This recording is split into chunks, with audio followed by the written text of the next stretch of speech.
Time for Twins Pod. It's going to be a damn good show. Yeah. You got quite an extensive acting career. I was looking through some of the movies you was in. I can't believe I was Oscar snubbed for a lot of these titles. Yeah?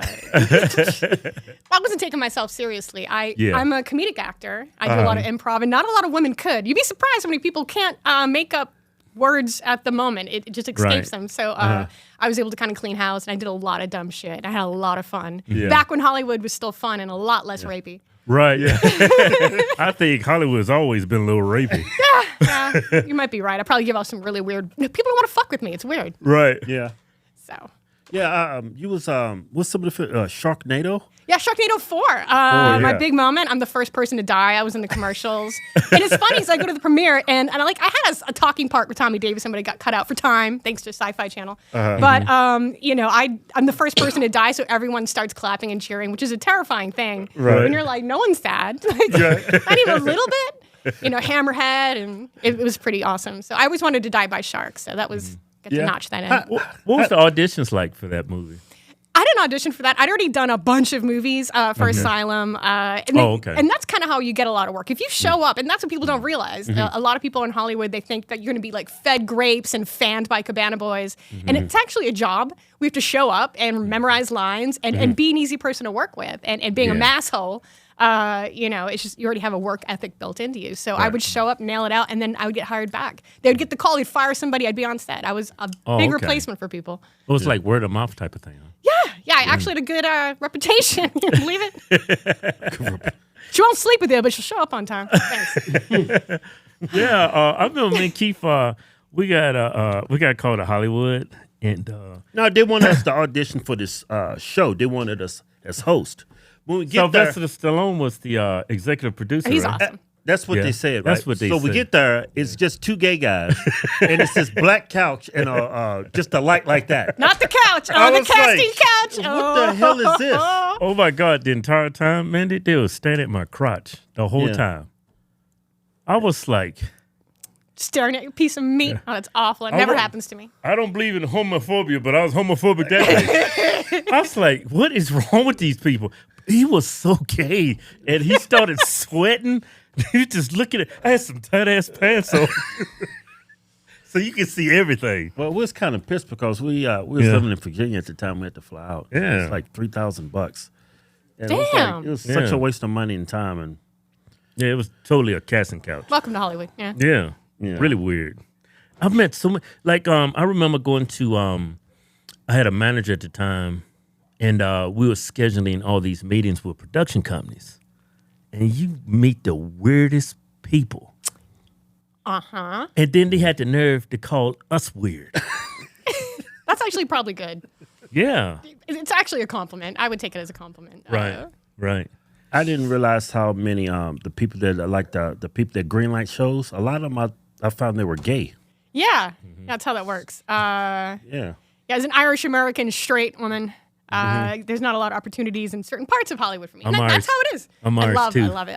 Drinking will never kill me. My liver, it should be put in a museum. It's amazing. Kevin, stop saying you're Irish. I am Irish. He's Irish. Look at him. He's a smile. Irish eyes. I got 17% Irish.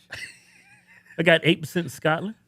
Yeah. That's basically the same. We don't want to tell you that, but it's... We got one guy in our family who's Irish, white That's dude. all I need. I'm an Irish American.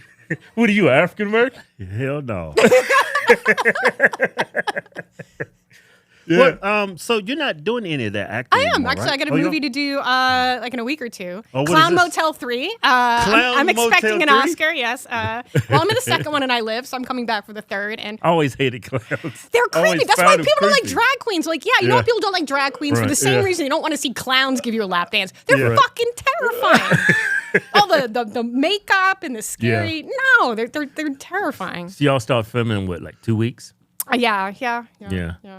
So what was the preparation like for that? It depends. It's a comedy. So, well, it's not. I mean, it's a very serious horror movie. But It's a comedy, right? No, not intentionally. Not intentionally. What do you mean? To me, it's easy. It's easy. I'm one of those people. I coasted through school. I didn't have to write anything down. If you told me, I was going to memorize it pretty well. And the dialogue's natural. I'm actually very good at memorizing stuff, so I can knock that out of the park. And then I usually improv and do that kind of stuff too.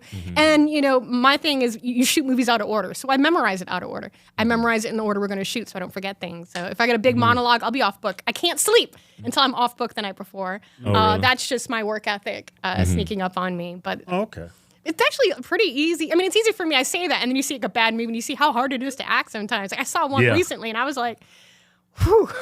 It made me look amazing. I'm the best part of a lot of bad movies, and I think that's how I'm going to end up going down in history. Right. So. How many movies have you been in? Probably over 200 TV shows or movies. Everyone in this country has seen my face for at least 3 seconds. They may not know it. And I'd be in projects with my own mother. She'd be like, well, I didn't see you. And I'm like, Mom, I'm like, you didn't recognize me because I have wigs on. I'm doing different characters, all kinds of like, whatever. Yeah. And I did a lot. I was on TV every week for a minute there back before Hollywood got uncool. Yeah. But, I still work. I just don't audition. It's no point in me truffling down to kissing some ass. I'm just not good at that. I never was. So. Yeah, I noticed King of the Nerds. Yes, I did it for 3 years on TBS. Yeah. Pom Kitty. So I was the antagonist. I played a living Japanime figure. It's the second time I played something Japanese. No one ever explains why I'm not. I think it's the body type. But and I would just torment the nerds, and it was one of the best shows. We had the guys from Revenge of the Nerds, right? And it was like a you'd have to do like a Mario Kart episode or a Monty Python episode. Everything was kind of changed, for copyright reasons, and I would torment the hell out of these guys. It was so much fun. Pom Kitty. Look, everybody, inflation is out of control, and this problem's only going to get worse. The value of silver, gold has been steadily rising, while the value of the American dollar has been falling. PurpleBar.com is changing the game, making it easy for all of us to protect our financial futures. The bars are perforated so they can easily break apart and can be conveniently exchanged. Go to PurpleBar.com and use promo code Hodgetwins and you get 5% off gold bars. And you get 10% off silver bars. Yeah.